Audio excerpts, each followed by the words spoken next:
in this generation that we have right now, why do you think does other people still believe or think that sexuality defines the overall personality and well-being of oneself?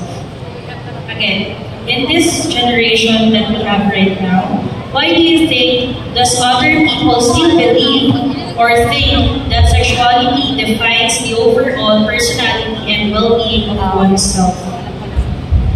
Okay, thank you for that very interesting question. I think kaya may mga tao ganyan pa rin nag-iisip ngayon dahil naniniwala pa sila sa sinasabi ng mga matatanda o nakasanayan natin mga Pilipino.